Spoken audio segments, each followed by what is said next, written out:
В 30-е и 40-е годы в Якутии активно разворачивалось строительство новой жизни. Развивалась промышленность, строились новые школы и больницы, развивалась наука. Но в отдаленных селениях многие достижения советской власти оставались еще неизвестными. Люди не видели даже электрическую лампочку. Поэтому приезд кинопередвижки был огромным событием. Советская власть как могла поддерживала работу передвижек. Потому что кино стало проводником знаний, культуры, оказывало огромное влияние на жизнь и сознание людей. Демонстратор кинопередвижек немого кино такую специальность получали слушатели 4-месячных курсов киномехаников, открытых в Якутске в 1929 году. На курсы было принято 8 человек, и к 1 июня состоялся первый выпуск. В 1930 году было принято уже 28 человек. Ребят с мест направляли окружные комитеты комсомола. Принимались лица, имеющие 5-7 классов образования, комсомольцы, лица бедняцкого происхождения, лучшие части молодежи коренного населения. Уже в 1930 году было подготовлено 38 киномехаников-передвижников. Курсам предъявлялись требования не только научить владеть аппаратурой, но и обеспечить такой подбор состава киномехаников, чтобы последние были действительно проводниками культуры в наслегах и селениях, распространяли литературу, художественные плакаты и так далее. Учиться было нелегко. Учебников, наглядных пособий, действующих киноаппаратов было мало. В основном дозревали на производственной практике. В октябре я закончил курсы, получив комплект аппаратуры, и 3 фильма я выехал на место работы. Показывать кино в колхозах. Маршрут охватывал 4-5 колхозов. Это 20-25 населенных пунктов.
Передвигаться приходилось на лошадях и быках, на маленьких якутских лодках, часто по бездорожью. Поэтому в маршрут уезжали на несколько месяцев. В дороге случалось всякое. Наслеги были расположены далеко друг от друга. Часто ночевали просто в лесу. Зимой, когда замерзал, привязывал к саням веревку и, держась за нее, бежал вслед за санями, чтобы согреться. Киномеханиками-передвижниками работали и девушки. Когда Татьяна Родионова окончила курсы киномехаников, ей было всего 16 лет. Ее направили работать в Ленский район. До Мохтуи она добиралась сначала на грузовом самолете до Алекминска, а дальше ехала на почтовых санях. Лошадей меняли каждые 28-30 километров. Конечно, не обошлось и без приключений. Около Мухтуи лошади с горки разогнались, и на крутом повороте она вылетела из саней вместе с почтовым мешком. Ямщик этого не заметил и спокойно уехал. Тане пришлось закопать мешок в сугроб и дойти до почты пешком. После этого ее отправили с передвижкой показывать фильм по району. Маршрут в 400 километров длился более месяца.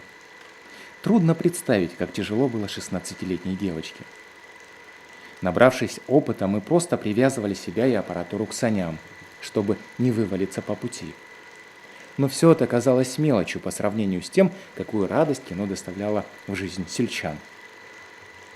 В небольших селениях клубов тогда не было. Фильмы показывали в юртах, школах и даже в амбарах и конюшнях. Зрители приносили с собой стулья, все ждали, какие чудеса будут им показывать. Согласно инструкции на работе кинопередвижек, киномеханик должен был не только показывать кино, но и через кино поднимать грамотность и культуру. Перед сеансом я рассказывал о фильмах.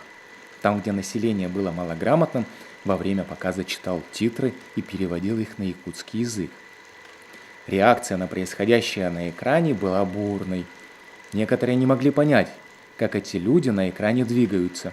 Подходили, заглядывали за экран.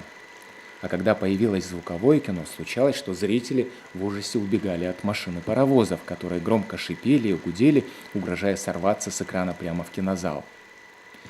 Приходилось останавливать сеанс и объяснять людям, что такое паровоз, который они в жизни никогда не видели. Зрители настолько увлекали сюжеты художественных фильмов, что они пытались даже стрелять в белых, защищая красного командира Чапаева. Почти всегда люди просили повторить показ. Особой частью для мальчишек было разрешение покрутить ручку динамо-машины, помочь повесить экран, перетащить громоздкую аппаратуру. В справке председателя Титарынского промыслового колхоза, выданной киномеханику Кондакову, было написано: «Титары – небольшое селение в устье Лены на побережье Ледовитого океана. Летом колхозники ловят рыбу, зимой – песцов. Кругом на сотни километров безлюдье». И вот сюда в полярную ночь приехал киномеханик. В самой большой Иранге собрались колхозники посмотреть кино. На улице завывала пурга, а зрители, затаив дыхание, следили за судьбой Чапаева. Кинокартину посмотрели две старушки, никогда раньше не видевшие кино. Теперь у нас все видели кино. Из-за плохих дорог, большой нагрузки и, бывало, неопытности самих киномехаников аппаратура часто ломалась. Ее ремонтировали сами киномеханики, порой не имея необходимых инструментов и запчастей. Сами делали транспортировочные ящики для аппаратуры и кинопленки. Даже делали деревянные бобины для кинопленки. Так что все постигалось на практике и на собственном опыте, как говорится, через руки.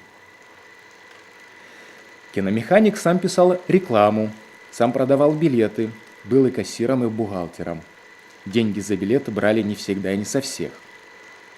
По специальным удостоверениям наследных советов хамначитов бедняков и женщин пускали в кино бесплатно.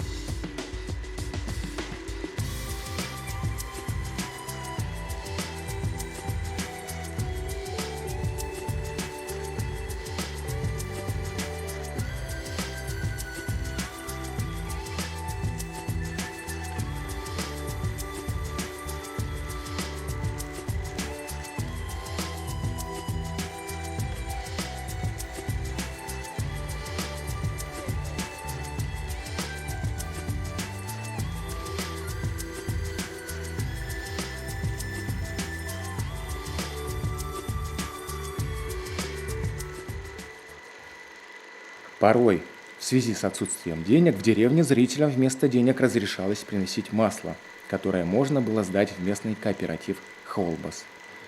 Из полученной выручки часть уходила на оплату проезда, часть на зарплату киномеханика, на приобретение свечей, гвоздей и других необходимых в пути предметов. В 1933 году в якутских колхозах работало 32 кинопередвижки, а в 1940 году уже 120. Все жители Якутии любили и ждали кино. Киномехаников ласково называли «Кинофоня», «Кинобагалай», «Киномая». В числе пионеров кинофикации можно назвать много имен.